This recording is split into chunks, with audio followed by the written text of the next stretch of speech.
Hi guys, तो आज हम कुछ इस तरह का डिज़ाइन क्रिएट करने वाले हैं। सबसे पहले आप इलिप्स टूल को सिलेक्ट करिए। आप शॉर्टकट एल का यूज़ कर सकते हैं और मैं 250 बाई 250 का एक इलिप्स यानी सर्कल क्रिएट करता हूँ और इसे मैं कुछ सेंट्रली अलाइन कर ले रहा हूँ। अब मैं एक रेक्टेंगल क्रिएट करने वाला हूँ। इसके लिए आप रेक्टेंगल टूल या शॉर्टकट एम का यूज़ कर सकते हैं और इसकी मैं विड्थ 250 रखूँगा और हाइट अराउंड 125 रखूँगा और से ओके करने के बाद अब आप इसे सिलेक्ट करें और कुछ इस तरह से अलाइन कर लें।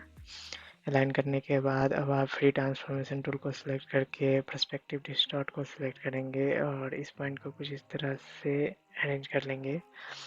अब आप डायरेक्ट सिलेक्शन टूल को सिलेक्ट करेंगे और इस एंकर पॉइंट को सिलेक्ट करके कुछ इस तरह से एंगल डिफाइन करेंगे। सिमिलरली आप इस एंकर पॉइंट को सिलेक्ट करके कुछ इस तरह का एंगल डिफाइन कर सकते हैं। अब आप इसे शेप को सिलेक्ट करेंगे और कुछ इस तरह से अपने अकॉर्डिंग रीअरेंज और रीओरिएंट कर लेंगे ताकि ये देखने में सही लगे। मैं कुछ इस तरह से अरेंज कर लेता हूँ।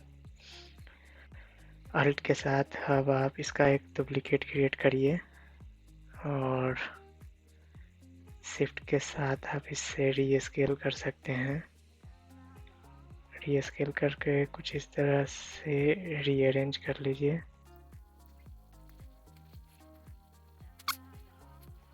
फिर से अब आप इसका एक और डुप्लीकेट क्रिएट करिए अंदर वाले का। अल्ट के साथ आप इसे ड्रैग करेंगे तो डुप्लीकेट क्रिएट हो जाएगा और शिफ्ट के साथ इसे कुछ ड्रैग करके इस तरह से डुप्लीकेट क्रिएट करके रीओरिएंट कर दीजिए और कुछ इस तरह से रीअलाइन कर दीजिए। अब आप इन तीनों शेप को एक साथ सेलेक्ट करिए और शेप बिल्डर टूल की हेल्प से आप आउटर वाले इस शेप को डिलीट कर दीजिए। अल्ट के साथ आप क्लिक करेंगे ताकि ये आउटर लाइन भी डिलीट हो जाए। अब हम इन शेप को एक साथ सेलेक्ट करेंगे और इसकी फिल को आप रहने देंगे, स्ट्रोक को नन कर देंगे और हम ग्रेडियंट कलर को सिलेक्ट करेंगे और इसमें कुछ अपने अकॉर्डिंग एक तरह का ग्रेडियंट अप्लाई करेंगे जो कि लीनियर ग्रेडियंट होगा। और आप चाहें तो मल्टीपल पॉइंट भी ऐड कर सकते हैं अपने रिक्वायरमेंट के अकॉर्डिंग। जैसे कि मैं यहाँ पर कुछ इस तरह का कलर डिफाइन कर देता हूँ। अब आप कंट्रोल आर से गाइड को इनेबल कर लीजिए और यहाँ से ड्रैग करके कुछ गाइड को इधर सेंट्रली अलाइन कर लीजिए। और सिमिलरली मैं टॉप से भी ये गाइड इनेबल करता हूँ और इसे भी सेंट्रली अलाइन कर लेता हूँ। अब आप रोटेशन टूल को सिलेक्ट करिए। सबसे पहले आप इस शेप को सिलेक्ट करिए और रोटेशन टूल पे क्लिक करिए और अल्ट के साथ इस इंटरसेक्ट वाले पॉइंट को सिलेक्ट करिए और यहाँ पर इसकी एंगल 45 डिग्री करके एज ए कॉपी क्रिएट करिए और इसका कंट्रोल डी से मल्टीपल डुप्लीकेट क्रिएट करिए।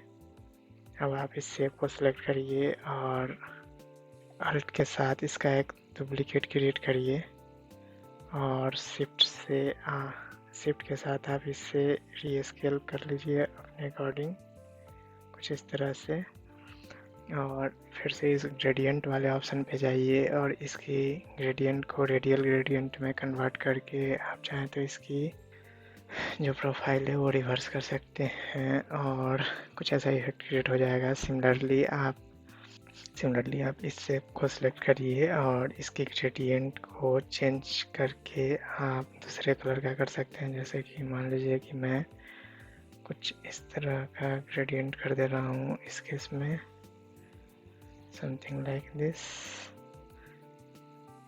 और आप अपने अकॉर्डिंग हर कलर का ग्रेडियंट को सिलेक्ट कर सकते हैं। आप चाहें तो इसकी RGB की वैल्यू भी घटा बढ़ा सकते हैं अपने रिक्वायरमेंट के अकॉर्डिंग। अब मैं इस शेप को इंटरनल शेप को फिर से सिलेक्ट करूँगा। अल्ट के साथ में इसका डुप्लीकेट क्रिएट करूँगा कुछ इस तरह से ड्रैग डाउन करके शिफ्ट के साथ मैं इसे रीस्केल कर दूंगा और इसे कुछ इस तरह से रीपोजीशन कर देता हूँ। फिर से ग्रेडियंट वाले ऑप्शन में जाएंगे और इसको भी रेडियल ग्रेडियंट सेलेक्ट कर देंगे। सिमिलरली आप ऑटो के लिए भी अप्लाई कर सकते हैं।